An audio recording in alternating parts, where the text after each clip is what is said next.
Olá, bom dia a todos, boa tarde, boa noite, dependendo do horário que você esteja vendo essa videoaula. Eu sou o professor Raí, da Escola Municipal João Saraiva Leão, e esta aula é indicada para os quintos anos do Ensino Fundamental 1. O assunto de hoje é população, data desta aula, 27/11/2020.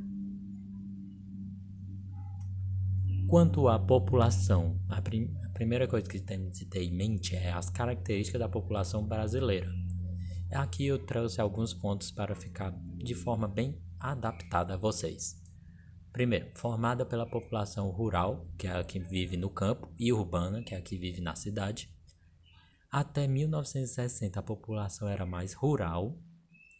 Com a industrialização, trouxe a população para a cidade. Como assim? A maioria da população vivia no modo rural, de modo subsistência. Plantava, colhia para si próprio e para vender. Com a industrialização, várias empresas na cidade teve essa migração do rural para o urbano, pois o pessoal viu que tinha grandes oportunidades de emprego e quem é que não quer um emprego e um dinheiro de boa qualidade para poder dar um futuro melhor para seus filhos e a sua família? Todos nós, né? Seguimos então.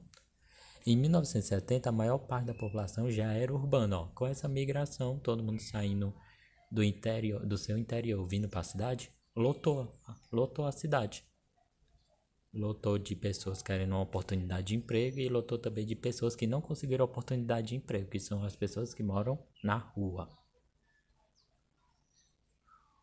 Quando a gente fala de população, a gente vai lembrem já desses gráficos. A gente vai começar a ver muitos gráficos, pois quando a gente se tratar de população, sempre vai ter vários levantamentos e pesquisas. Aqui, o ponto vermelho, a linha vermelha, vocês veem qual é a população urbana. E essa linha meio amarelada, quase laranja, a população rural. Vejam que ao longo dos anos, ó, temos aqui de 1940 até 2010. De 1900, a população urbana aumentou a partir de 1960, ó, começou a subir, ó, estourou, começou a subir lá para cima, queria chegar lá no céu. Enquanto a população rural começou a decair o seu gráfico, porque todo mundo estava migrando do rural para o urbano. Traduzindo, todo mundo está saindo do interior e vindo para a cidade. Trazemos agora a dinâmica da população. Sobre a dinâmica da população, trazemos dois fatores, a taxa de natalidade e a taxa de mortalidade.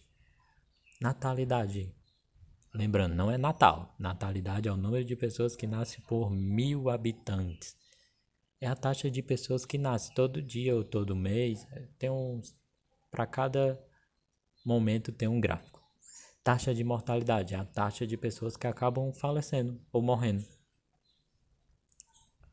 Aí trazemos aqui o aspecto. Quando a taxa de natalidade é maior que a de mortalidade, significa que a população cresceu. O que significa isso, professor? Quando nascem várias pessoas e a taxa de mortalidade, que é a taxa de pessoas que morreram, tende a ser menor, quer dizer que a população cresceu. Tipo, nasceram 100 pessoas e só morreram 5, um exemplo. Então a população cresceu. Poucas pessoas estão morrendo e muitas pessoas estão nascendo. Quando a taxa de natalidade é baixa, influencia na taxa de fecundidade. Essa outra taxa aqui que vocês também devem aprender. Taxa de fecundidade é o número médio de filhos por mulher, que a gente vai ver mais para frente para vocês entenderem melhor. A queda de natalidade e também na taxa de fecundidade se deve ao planejamento familiar. O que quer dizer isso? Um plano feito pela família. Tipo, eu formei uma família com uma mulher e a gente planejou só ter um filho. Isso é um planejamento familiar. Ao longo da nossa vida, a dois, nós teremos só um filho. Ou então nenhum filho. Que é o caso de hoje em dia. Muitas pessoas estão escolhendo ter animais, não é isso? Aqui eu trago para vocês, como eu disse para vocês, vamos trabalhar muito com gráficos. Temos o gráfico aqui, ó, em azul, taxa de natalidade, em vermelho, taxa de mortalidade. Opa. Vocês veem aqui, ó, taxa de mortalidade menor. E quando chega aqui, ó, na taxa de natalidade, quando eles se emparelham, ó, já é quando está aqui, ó, no pequeno crescimento populacional. Se não está tendo muito crescimento da população, é claro que vai se aproximar um do outro. As estatísticas vão se aproximar uma do outro. A taxa de fecundidade que eu havia falado para vocês, ó, aqui temos o gráfico da taxa de fecundidade de 1940 a 2000. Vejam, em 1940 as famílias tinham 6 filhos no mínimo. Em 1950 também, ó, 6 filhos. Era aquele tempo de antigamente que se vocês perguntar aos pais de vocês, muitos pais de vocês devem ter vários irmãos e irmãs. O que quer dizer isso? Porque antigamente tinha essa taxa muito alta de fecundidade. Tipo, as famílias tinham muitos filhos.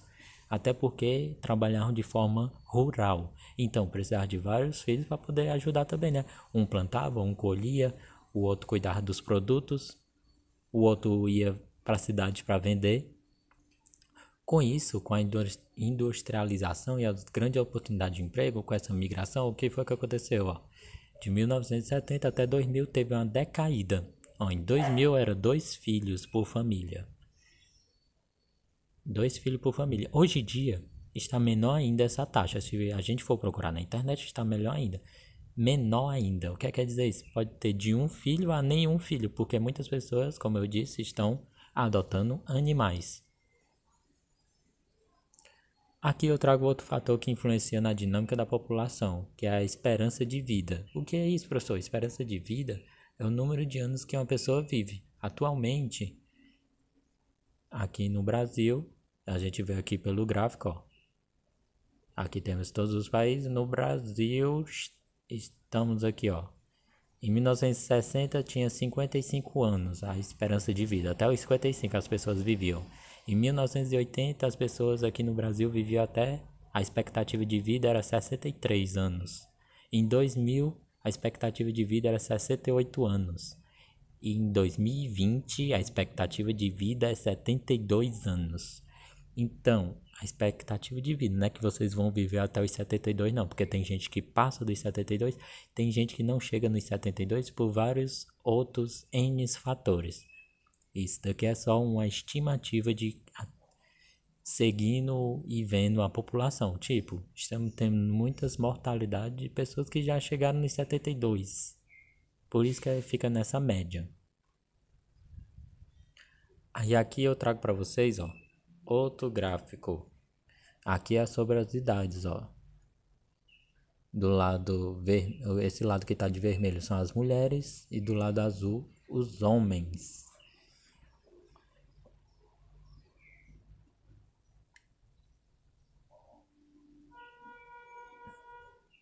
Ó, essa pirâmide etária. Do 0 aos 4 anos, vocês percebem que existem mais homens. Dos 5 aos 9, eu tô vindo de lá, de baixo para cima, viu? Para quem quiser me acompanhar, ó, tô vindo de baixo para cima, ó. Do 0 a 4 anos tem mais homens, a probabilidade maior é de homens. Se a gente subir mais um pouquinho aqui, ó, chegar aqui no ponto dos 35 a 39 anos, ó, existe mais o que? Homens ou mulheres, ó. Dá quase que uma equilibrada, chega perto um do outro. Um momento aqui que a gente pode emparelhar homens e mulheres 15 a 19 anos, ó. Se vocês perceberem, ó, 15 a 19, tanto o azul como o vermelho estão no mesmo patamar, há uma equivalência. Isso também vai influenciar dependendo da vivência desse adolescente, dessa pessoa, né? Porque muitas vezes estamos tendo muitos jovens não sobrevivendo devido a se envolverem com coisas erradas. Então essa taxa também essa mortalidade também influencia.